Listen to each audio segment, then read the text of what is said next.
Avis vascular centre మన దేశంలోనే the best varicose vein hospital. Welcome to ఐజిమ్. ఈ రోజు మనతో పాటు chief medical officer from Shri Konacheti Rosaiah government nature cure hospital doctor A Malathi Syamala గారు మనతో పాటు ఉన్నారు. మ్యామ్తో మాట్లాడదాం. Hello ma'am, welcome to our show. నమస్తే అండి. మ్యామ్, చాలా మందికి ఈ రోజుల్లో అంటే ఒకప్పుడు వయసు పైబడితే తెల్ల వెంట్రుకలు రావడం లేదా జుట్టు ఊడిపోవడం సమస్య ఉండేది. అయితే ఇప్పుడు చూసుకుంటుంటే కాలేజ్ స్టూడెంట్స్కి, చిన్న పిల్లలకు కూడా హెయిర్ ఫాల్ అవ్వడం చాలా కామన్ అయిపోయింది. అసలు హెయిర్ ఫాల్ అవ్వడానికి అంటే కెమికల్ షాంపూస్, లేకపోతే రకరకాల సీరమ్స్, రకరకాల స్ట్రైట్నింగ్ అని చేసుకుంటూ ఉన్నారు. వీటన్నిటి వల్ల ఇంత డ్యామేజ్ జరుగుతుందంటారా, లేకపోతే మనం తీసుకునే ఫుడ్ వల్ల అంటారా? దీనికి హెయిర్ ఫాల్ అవ్వకుండా హెయిర్ హెల్తీగా స్ట్రాంగ్గా ఉండాలంటే బెస్ట్ న్యాచురల్ రెమెడీస్ ఏంటో మా వ్యూయర్స్ కోసం చెప్పండి. అసలు హెయిర్ ఫాల్ అవ్వడానికి ముఖ్య కారణం ఏంటంటే జుట్టుకు నూనె రాయకపోవడం. ఓకే. ఎవ్వరు జుట్టుకు నూనె రాయట్లేదు ఇవాళ రేపు. మీరు అన్నారు కదా, యంగ్స్టర్స్లో చాలా ఎక్కువగా జుట్టు రాలిపోతుంది, రకరకాల సీరమ్స్ వాడుతున్నారు. అవన్నీ ఎందుకమ్మా? చక్కగా కొబ్బరి నూనె రాసుకుంటే, రోజు కొబ్బరి నూనెతో మర్దన చేస్తే ఏమవుతుందనంటే, ఆ కుదుళ్ళు అంటాను కదా, జుట్టు యొక్క కుదుళ్ళకి రక్త ప్రసరణ బాగా జరుగుతుందన్నమాట. ఎప్పుడైతే రక్త ప్రసరణ బాగా జరుగుతుందో అప్పుడు దానికి ఒక గ్రోత్ అనేటటువంటిది వస్తుంది. మనం దానికి ఏమీ ఇవ్వకుండా జస్ట్ మామూలుగా ఇవాళ రేపు ఏం చేస్తున్నారు, నేను స్టైల్గా ఉండాలి, నేను ఇంకా బాగా కనబడాలి, జిడ్డు మొహం వేసుకొని వెళ్ళకూడదు అని అందరూ అట్లాంటి దాంతోనే ఉంటున్నారు కదా. సో దాంతో ఏమైపోతుంది, బ్రెయిన్కి అంటే ఆ స్కాల్ప్కి ఎక్కడైతే జుట్టు గ్రోత్ అవుతుందో ఆ స్కాల్ప్కి సరైనటువంటి రక్త ప్రసరణ అనేటటువంటిది లేకుండా అయిపోతుంది. కొబ్బరి నూనె రాసుకుంటేనే కదా మనం ఇలాగ రుద్ది చేస్తాం. మనం యాక్చువల్గా రుద్దడం అప్పుడే జరుగుతుంది. మీరు షాంపూ చేసుకుంటున్నారు, షాంపూ చేసినప్పుడు రుద్దుతారు, కానీ అదేమవుతుంది, కెమికల్ బేస్డ్ అయిపోతుంది కదా. ఎప్పుడైనా సరే natural is natural, chemical is chemical కదా. సో కెమికల్ ఎప్పుడైతే మన శరీరానికి జరుగుతూ పోతూ ఉంటుందో, ఒక రోజు కాకపోయినా 10 రోజులు కంటిన్యూస్గా వాడితే దాని యొక్క ఎఫెక్ట్ కనబడుతుంది కదా.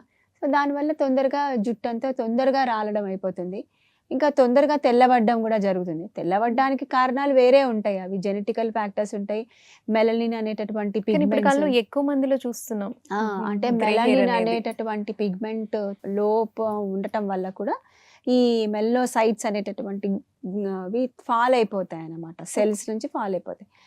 దానివల్ల మనకి ప్రీమెచ్యూర్ గ్రేయింగ్ అనేటటువంటిది వస్తుంది. ఇదే కాకుండా చాలామందికి స్ట్రెస్ ఉంటుంది. వాళ్ళు స్ట్రెస్ లేనటువంటి వాళ్ళు ఎవరు ఉన్నారు? అందరికీ రకరకాలైనటువంటి స్ట్రెస్లు ఉన్నాయి. చిన్నపిల్లల దగ్గర నుంచి ఎల్కేజీ వాళ్ళకి కూడా స్ట్రెస్సే ఉంది ఇప్పుడు చెప్పాలంటే. రోజు పొద్దున్న స్కూల్కి వెళ్ళాలంటే అదొక పెద్ద స్ట్రెస్సే వాడికి. సో అలా అందరికీ రకరకాల స్ట్రెస్ ఒకటి ఉంది. ఇంకొకటి వైటమిన్ డెఫిషియన్సీస్ ఉంటాయన్నమాట. Minerals, vitamin deficiency, B12 deficiency తోటి అవుతుంది. కాపరు అట్లాంటి మినరల్స్తో ఏమైనా మన శరీరంలో తక్కువ అవుతూ ఉంటే కూడా ఈ రకాలైనటువంటి ప్రీమెచ్యూర్ గ్రేయింగ్ అవడం అనేది జరుగుతుంది. రీజన్స్ అయితే ఆయిల్ పెట్టకపోవడం అండ్ అది. ఇంకొకటి జెనెటికల్గా ఒకటి ఉంటుంది అనమాట. జెనెటికల్గా అంటే వాళ్ళ ఫ్యామిలీలో కొంతమందికి తొందరగా ప్రీమెచ్యూర్ గ్రేయింగ్ అయిపోతూ ఉంటుంది. సో అట్లాంటి వాళ్ళకు కూడా అది జరుగుతుంటుంది అనమాట. ఇంకొకళ్ళకి ఏంటంటే అలపీషియా అంటారు, అంటే ఒక రకమైన అక్కడక్కడ బట్టతల ఏర్పడుతుంటుంది, మొత్తం అంతా అక్కడక్కడ ఏర్పడుతూ ఉంటుంది. అట్లాంటి వాళ్ళలో కూడా అంటే అది కూడా ఒక రకమైనటువంటి ప్రాబ్లమే, హెయిర్ ప్రాబ్లం అన్నమాట. సో అలా ఉన్నటువంటి వాళ్ళకి హెయిర్ ఫాలింగ్ ఒకటి అవుతుంది. ఇంకా ఒకటి ఏంటి అనేసనంటే థైరాయిడ్ ప్రాబ్లం ఉన్నటువంటి వాళ్ళకి ఆటో ఇమ్యూన్ డిసీజెస్ అని ఉంటాయన్నమాట. సెల్ఫ్గా అంటే వాళ్ళ యాంటీబాడీస్ అట్లా తయారయ్యేటటువంటి డిసీజెస్ అన్నీ కొన్ని ఉంటాయి. సో వాళ్ళల్లో కూడా ఈ ప్రెమెచ్యూర్ గ్రేయింగ్ అనేది ఉంటుంది. ఇంకా దాంతోపాటుగా హెయిర్ ఫాల్ అనేది కూడా ఎక్కువగా జరుగుతూ ఉంటుందన్నమాట. ఓకే. సో హెయిర్ వాష్ అనేది వీక్లీ ఎన్నిసార్లు చేయడం అనేది మంచిది? అంటే చాలామంది ఏంటంటే ఆయిలీగా ఉంచుకోకూడదు, హెయిర్ ఫ్రెష్గా ఉండాలి, హెడ్ బాత్ చేయాలని చెప్తూ ఉంటారు. కొంతమంది ఎక్కువ హెడ్ బాత్ చేయడం మంచిది కాదు అని చెప్తుంటారు. మీ సజెషన్ అయితే వీక్లీ ఎన్నిసార్లు చేయాలి? వారంలో 2 సార్లు చేస్తే చాలమ్మా, అంతకన్నా ఎక్కువ అవసరం లేదు. అసలు వారానికి ఒక్కసారే తలంటి పోసుకోవాలి. పూర్వకాలం నుంచి ఉంది ఏంటంటే వారానికి ఒకసారి తలంటి పోసుకోవాలి. అంటే ఆ రోజు అంటే మామూలుగా మేము ప్రకృతి వైద్యంలో చెప్పేటటువంటి అభ్యంగన స్నానం అని అంటాం కదా, అది అంతా ఒంటికి కూడా, తలకే కాదు మొత్తం అంతా ఒంటికి పట్టించి అప్పుడు దాన్ని మనం ఇప్పుడైతే షాంపూలు రకరకాలు వచ్చాయి, సబ్బులు షాంపూలు చాలా వచ్చాయి. అప్పుడైతే కుంకుడుకాయ రసం ఒకటి ఉండేది, శీకాకాయ రసం ఒకటి ఉండేది.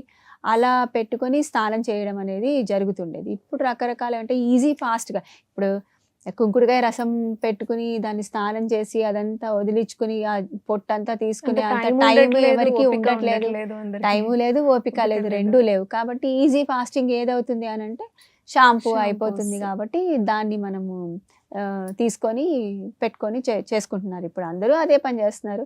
ఒకరి తర్వాత ఒకరు చేయడం జరుగుతోంది ప్రస్తుత కాల పరిస్థితుల లోపల. కాకపోతే సో హెయిర్ స్ట్రైట్నింగ్ పెట్టేవాళ్ళు అండ్ త్వరగా పొల్యూషన్ లో తిరిగే వాళ్ళకి ఆయిల్ అయిపోతూ ఉంటుంది. అప్పుడు వాళ్ళు 3 times చేయడం అనేది సజెస్టబుల్? అసలు యాక్చువల్గా ఏంటంటే రోజుకి మామూలుగా ఒకసారి అయితే పొద్దున పూట లేచాక నేను చెప్పాను కదా, కొంచెమైనా కొబ్బరి నూనె తీసుకుని జస్ట్ ఒక మసాజ్ లాగా చేయాలన్నమాట. హెడ్కి చేస్తే ఏమవుతుందనంటే మనకి రోజు మనకు తెలియకుండానే మన యొక్క చర్మము ఎపిడర్మిస్ అనేది ఉంటుంది కదా, అది రాలిపోతూ ఉంటుంది. అట్లాగే హెయిర్ ఫాలిక్స్కి ఏవైతే డెడ్ ఉంటాయో అవి రాలిపోతూ ఉంటాయి అన్నమాట. పాతవి రాలిపోతున్నప్పుడే కదా కొత్తవి వస్తూ ఉంటాయి. సో నువ్వు వాటికి ఒక రకమైనటువంటి శక్తిని ఇవ్వాలి. కొత్త వాటికి వచ్చే శక్తిని ఇవ్వాలి. శక్తి ఎలా వస్తుంది? ఒక పోషణ ఇవ్వాలి. పోషణ అనేటటువంటిది ఎలా ఉంటుంది? రక్త ప్రసరణ జరిగితేనే పోషణ అవుతుంది. రక్త ప్రసరణ ఎప్పుడు జరుగుతుంది? మర్దన అనేటటువంటిది ఒకటి జరిగితేనే పోషణ అనేటటువంటిది వస్తుంది అనమాట. అది ఎలా చేసుకుంటాము? ఆయిల్ కొంచెం గ్రీజీగా ఉన్నటువంటిది ఆయిల్ తీసుకోను, లేకపోతే ఒక్కొక్కసారి డ్రై మసాజ్ కూడా చేస్తూ ఉంటారు. డ్రై మసాజ్ కూడా చేసుకోవచ్చు.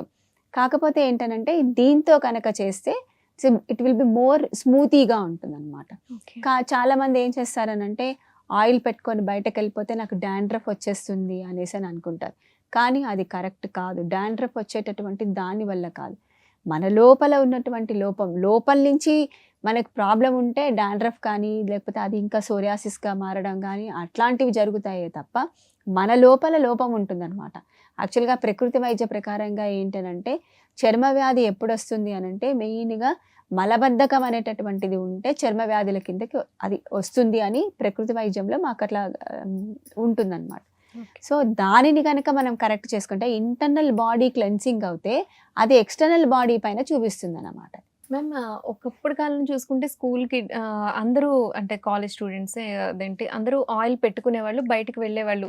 ఇప్పుడు రాను చూస్తే స్కూల్ పిల్లలు కూడా అందరూ ప్రాపర్గా పెట్టుకుంటున్నారో లేదో తెలియదు. బట్ వన్స్ కాలేజ్కి వచ్చారు, వాళ్ళు ఇంటర్మీడియట్కి వచ్చారు అంటే మీరు అన్నట్టు ఆయిల్ పెట్టుకున్న ఒక 1 hour 2 hours ఉంచుకొని హెడ్ బాత్ చేసేస్తున్నారు. సో బయటకు వెళ్ళడం అనేది రోజు ఆయిల్ పెట్టుకొని అనేది ఇప్పటి తరంలో అయితే మనం చూడము, వాళ్ళు చూడలేము కూడా అంతే. సో వీక్లీ 2 times మీరు హెడ్ బాత్ చేయొచ్చు అన్నారు. అప్పుడు ముందు ఒక 1 hour 2 hours చేసుకోవడం అంటే వీక్లీ 2 times అట్లా ఆయిల్ పెట్టుకోవచ్చు. కానీ ఇప్పుడు ఇంకొకటి ఏంటంటే ఒక రెమెడీ చెప్తాను. మొత్తం అంతా కాకుండా జస్ట్ లోపలకైనా కూడా హెయిర్ లోపల స్కాల్ప్ దగ్గర అయినా సరే కొంచెం మరీ ఆయిల్ అంటే ఒక 1/2 kg ఆయిల్ పెట్టుకోమని కాదు, జస్ట్ ఒక 200 ml 100 ml అయినా పెట్టి రోజు కొంచెం మద్దన కనుక చేసుకుంటూ ఉంటే ఆ గ్రోత్ అనేటటువంటిది కరెక్ట్గా ఉంటుందన్నమాట. ఇంకొకటి మీరు అన్నట్టుగా స్ట్రైటనింగ్ చేసుకోవాలి. ఫస్ట్ ఆఫ్ ఆల్ జడలు విరగబోసుకోకుండా ఉంటే సగం హెయిర్ ఫాల్ తగ్గుతుందండి. జడ విరగబోసుకుంటున్నారు, ఇప్పుడు ఎక్కడ పోసినా జడ విరగబోసుకుంటున్నారు. ఏ ప్రాంతం కల్లా ఎవరైనా సరే, కాలేజ్ పిల్లలు విరగబోసుకున్నారు, చిన్న మీడియా ఫిల్మ్ ఇండస్ట్రీస్ కాకుండా బయట వాళ్ళు కూడా ఇప్పుడు అందరూ చాలా మంది హెయిర్ అసలు ఎవరైనా ఎందుకు విరగబోసుకోవాలమ్మా, జుట్టు ఎందుకు విరగబోసుకోవాలి? ఒకప్పుడు జుట్టు విరగబోసుకున్నారు అని అంటే చాలా తప్పు కిందగా చెప్పేవాళ్ళు.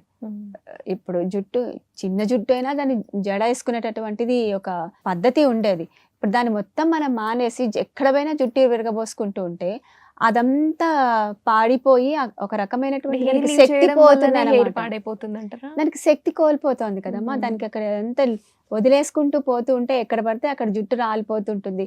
మనం ఇప్పుడు ఏదైనా ఇలా పెడితే ఏది రాదు, ఓపెన్ గా చేస్తుంటే అన్ని పొల్యూషన్ అంతా దానికే ఉంటుంది. లేదా దానికి తగ్గ స్ట్రెంగ్త్ అంటే దానికి తగ్గ ఫుడ్, దాన్ని మీరు అన్నారు కదా పోషణ అనేది ఒకవేళ అలా చేయాల్సిన సందర్భంలో అయినా సరే చేయకుండా జరిగిపోయిన కేర్ తీసుకోవట్లేదు. దాన్ని సరిగ్గా దువ్వటం లేదు. దువ్వకుండా జడ వేసుకుంటేనే కదా దువ్వేది, కరెక్ట్ గా దువ్వుతాము. జడ వేసుకునడమే మానేస్తే వదిలేసిపోతూ ఉంటే దువ్వడం అనేటటువంటిది ఎక్కడుంటుంది? దానికి ఎక్కడ పోషణ ఇస్తున్నాం మనం హెయిర్ ఫాలికల్కి? లేదా ఇప్పుడు ఏమంటారు డాక్టర్ మా దగ్గరికి అలా వచ్చి మాకు జుట్టు రాలిపోతుంది, జుట్టు పెంచడానికి ఏమన్నా ఉందా, ఏం ఆయిల్ తీసుకుంటే బాగుంటుంది, ఏం చేసుకుంటే బాగుంటుంది అని చెప్తూ ఉంటారు. దానికి రెమెడీస్ ఉన్నాయి. ఇప్పుడు మామూలుగా అయితే ఆయుర్వేదాలో మనకి ఆయుర్వేద చికిత్సలో చాలామంది చెప్తారు. మేము కూడా ప్రకృతి వైద్యంలో చెప్పేది కూడా అదే. మందార పూలు, మందారం నూనె ఒకటి, మందార ఆకులు నూనె, అది కొబ్బరి నూనెలో అంటే మంచి కొబ్బరి నూనెలో ఆకులు ప్లస్ మందార పువ్వులు, దాని తర్వాత ఉసిరికాయలు, ఇలాగా గోరింటాకు, ఇలాంటివన్నీ కూడా వేసి ఉడకపెట్టుకొని దాన్ని చల్లార్చుకొని ఆ నూనెని రాసుకుంటూ ఉంటే చాలా వరకు హెయిర్ ఫాల్ అనేది తగ్గుతుంది. డ్యామేజ్ అయిన హెయిర్ లేదా బాల్డ్ అయిన హెయిర్ కూడా ఇది పెట్టుకుంటూ ఉండాలి. యూజ్ అవుతుంది. యూజ్ అవుతుంది. కానీ ఒకటి ఇంటర్నల్ గా ఏమైనా చేంజెస్ ఉన్నాయనుకోండి, అప్పుడు మాత్రం అది మనకి ఎఫెక్ట్ అవుతుంది అనమాట. ఇంటర్నల్ గా చేంజెస్ ఏం లేకపోతే మామూలుగా హెల్దీగా ఉన్నారు, ఈ పొల్యూషన్ వల్ల ఏదో రాలిపోతుందంటే then that will be okay. కాకపోతే ఏంటంటే ఏదైనా సరే మన శరీరం లోపల కరెక్ట్గా పని చేయాలి అనేటటువంటి దానికి మనం అది ఎక్స్టర్నల్ మీద మనకి చూపించడం జరుగుతుంది అనమాట. సో మనం ఇంటర్నల్గా క్లీన్ అవ్వడం అనేది ఇంపార్టెంట్. ఒక హెయిర్ వాష్ చేయడానికి అయితే మీరు అంటే ఏది చేయడం వల్ల జుట్టు ఎప్పటికీ మంచిగా ఉంటుంది అని అంటారు? ఏ షాంపూ అంటే షాంపూస్ కావచ్చు, లేదంటే ఏది కుంకుడుకాయలు ఒకప్పుడు, ఇప్పుడు మనం అనుకున్నట్టు ఎవరికి అంత టైం ఉండట్లేదు, అంత ఓపిక ఉండట్లేదు. సో ఏది యూజ్ చేయడం మంచిది? ఎందుకు కుంకుడుకాయలతో కూడా పోసుకోవచ్చు అండి. కుంకుడుకాయలు తీసుకొచ్చుకొని దాని రసం తీసేసి దాన్ని పాన్ చేసి ఓన్లీ ఫిల్టర్ చేసిన రసం ఉంటుంది కదా, దాంతో షాంపూ చేసుకోవచ్చు. అది కూడా షాంపూ లాగానే ఉంటుంది కదా, కుంకుడుకాయ షాంపూనే అంటాం కదా. దాని లోపల ఇంకా కొంచెం నిమ్మకాయ పిండుకొని చేసుకున్నా కూడా ఒకవేళ డాండ్రఫ్ ఉన్నా ఇంకేమన్నా ఉన్నా కూడా అది కూడా పోతుంది అన్నమాట. అట్లా చేసుకోవచ్చు. ఇంకా కొంతమందికి పేలు ఉంటాయి కదా, చిన్న పిల్లలకి పేలు, అవి చిన్న చిన్న ఎగ్స్ ఉంటాయి కదా, వాటికి కూడా ఏం చెప్తామనంటే వేపాకు ఉంటుంది కదా, వేపాకు నీళ్ళతోటి మొత్తం అంతా కడిగేసుకోవచ్చు. లేదు అనేసినంటే వేపాకుని గోరింటాకు లాగా రుబ్బేసేసి మొత్తం స్కాల్ప్కి అంతా పెట్టేయాలన్నమాట. పెట్టేసి ఒక 20 నిమిషాలు 30 నిమిషాలు అయ్యాక అంతా కడిగేసుకుంటూ పోతుంటే అలా చేస్తే కూడా ఆ వేప చేదుకి కూడా అవి చచ్చిపోతాయి. వీలైనప్పుడల్లా అసలు వారానికి ఒకసారి 2 సార్లు ఎప్పుడు టైం దొరుకుతుంది. అంటే ఇప్పుడు యూజువల్గా పేలు అనేవి చిన్న పిల్లలకి, స్కూల్ గోయింగ్ పిల్లలకి వస్తాయి. వాళ్ళకి సండే రోజు ఎప్పుడైనా హాలిడే దొరికినప్పుడు చేసుకుంటే బెటర్ గా ఉంటుంది అనమాట. సో అట్లా ప్రాబ్లం ఉండదు. ఏం లేదు, వేపాకు చాలా మంచిది కదా. ఇప్పుడు వేప నీళ్ళతో మేము స్నానం కూడా ఇస్తాం. మా ప్రకృతి వైద్య చికిత్సాలయంలో మేము వేప నీళ్ళ స్నానం ఇస్తాం, వేపాకు స్టీమ్ బాత్ ఇస్తాము, హెడ్కి కూడా మేము వేపాకు పెడతాము, మొహానికి కూడా వేప స్టీమ్ ఇస్తాము, పింపుల్స్ అవి అన్నీ ఉంటాయి. సో ఏం కాదు, చాలా మంచిగా ఉంటుంది. ఓకే మ్యామ్, చాలా మంది గోరింటాకు కూడా పెడుతూ ఉంటారు.